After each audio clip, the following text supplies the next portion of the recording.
HIP 87621 has finally been opened to the public after years of being permit locked. It held an intriguing mystery that was kept quiet until the exobiology researcher Terri Tora leaked the magnificent discovery through a series of breadcrumbs that lasted for months, way longer than it should have been in my opinion. Nevertheless, on Thursday, we were permitted to enter HIP 87621 and immediately noticed something strange. Originally, long-distance scans showed planets following an asteroid belt which hosted no landable atmospheres.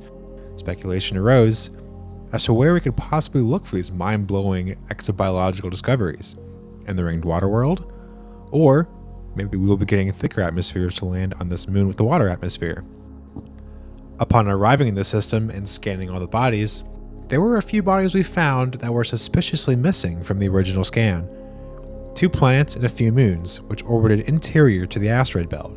The October Consortium, who owned the permit to the system, intentionally hid the existence of these planets from outside observers. It just so happens that, conveniently, these bodies held hot, thin carbon dioxide atmospheres which we could land on. Approaching Body 2 of the system, with its obviously hand-authored moon orbits, we see some signals pop up on our nav panel. There are biological site signals, reminiscent of the old Horizons biosignals. Going down to one of these signals, we are met with a secret everyone was trying to hide all this time. A sprawl of massive glowing plants with tangled root-like structures spewing gas into the atmosphere. A type of life form unlike anything we've ever seen before, conveniently a stone's throw away from the core systems.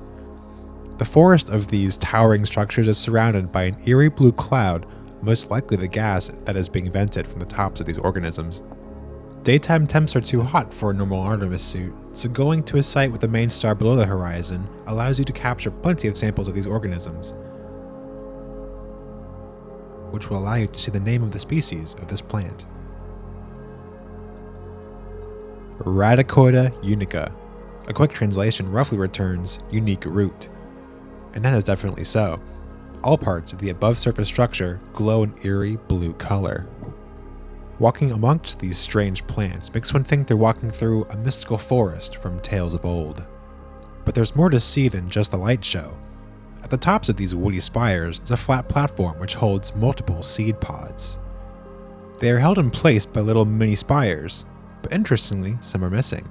Glancing over at a few of the empty seed spires gives you a clue as to where they went.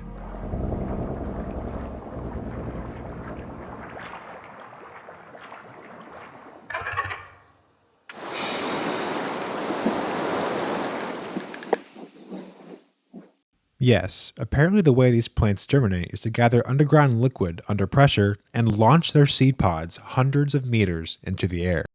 Though having made many time-lapses from afar, I have yet to actually see one be launched upwards, and couldn't find any standalone pods on the ground anywhere near the site.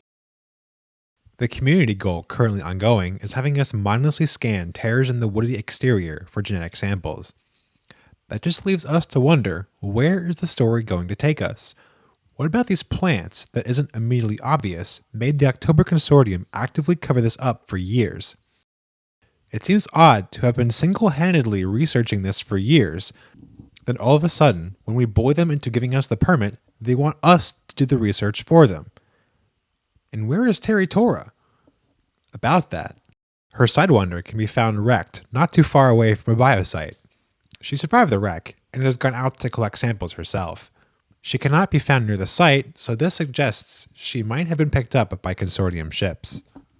I also want to point out that Frank Radix, her professor, when his last name is translated to English from Latin, is literally the word root, and shares the same root for the name of the genus of the new plant, Radicoida.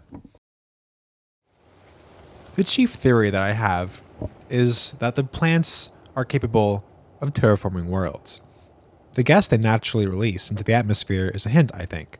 Frontier could use this to perhaps introduce a need for us to land in atmospheres thicker than 0.1 atmospheres of pressure. I also think this won't be the only species of Radicoida, as a grammar mistake might give us a clue that there will be different colors associated with these plants. But who knows, it might just be an error. I'd love to see your speculations in the comments as to what this 3-month-long storyline is ultimately leading us to. In the meantime, get to scanning. I've been Commander Arcanic. Till next time.